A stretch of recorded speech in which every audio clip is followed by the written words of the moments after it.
কথা স্পষ্ট এবং ক্লিয়ার হতে হবে। 1971 সালে মহান মুক্তিযুদ্ধে আমরা পাকিস্তানিদের সাথে সশস্ত্র সংগ্রামের মাধ্যমে বিজয় ছিনিয়ে এনেছি। তেমনি 2024 সালের যে জুলাই যুদ্ধ, জুলাই অভ্যুত্থান, সেখানে আমরা ইন্ডিয়ান আগ্রাসনের বিরুদ্ধে বিজয় ছিনিয়ে এনেছি।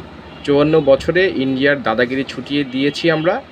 সেই বিপ্লবে আমরা ভারতীয় বাহিনীকে, ভারতীয় এজেন্টদেরকে আমরা দেশছাড়া করেছি। আমাদের 2টা যুদ্ধ এবং 2টা মুক্তি সংগ্রাম আমরা ছিনিয়ে এনেছি। একটাতে পাকিস্তানিদের কাছ থেকে মুক্তি পেয়েছি, হচ্ছে ভারতীয় এজেন্টদের কাছ থেকে বা ভারতের কাছ থেকে আমরা মুক্তি পেয়েছি।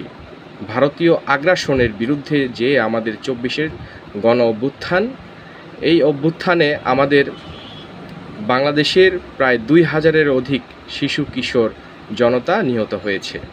সুতরাং কোনো অর্জনই কিন্তু কম নয়। 54 বছরে যে আমাদের গ্লানি ছিল, ভারতের যে দাদাগিরি ছিল, প্রতিদিন আমাদের যে ভারত বর্ডার কিলিং, প্রতিদিন যে অন্যায্য বাণিজ্য চুক্তির মাধ্যমে আমাদেরকে শোষণ করছিল, ভারতীয় এজেন্টদের দ্বারা আমাদের সেনাবাহিনীর প্রধান কে হবে, পুলিশ বাহিনীর প্রধান কে হবে, সরকারকে গঠন করবে, প্রত্যেকটা মুহূর্তে ভারত যে হস্তক্ষেপ করছিল, তার থেকে আমরা মুক্তি পেয়েছি 2024 সালের জুলাই যুদ্ধে।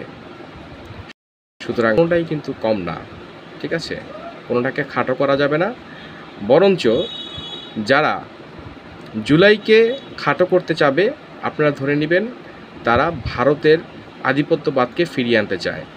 মোট কথা, আগামীর বাংলাদেশে যারা ভারতীয় আধিপত্যবাদকে ফিরিয়ে আনতে চায়, তারাই কিন্তু জুলাই যুদ্ধকে অস্বীকার করবে, তারাই জুলাই যুদ্ধের যে ত্যাগ, সেটাকে স্বীকার করবে না। সুতরাং ভারতীয় এজেন্ট বাংলাদেশে যারা আছেন, তাদেরকে হুঁশিয়ার করে বলতে চাই, আপনারা যেখানে আছেন সেখানেই থাকেন। ভারতীয় আধিপত্যবাদকে আর মেনে নেওয়া হবে না।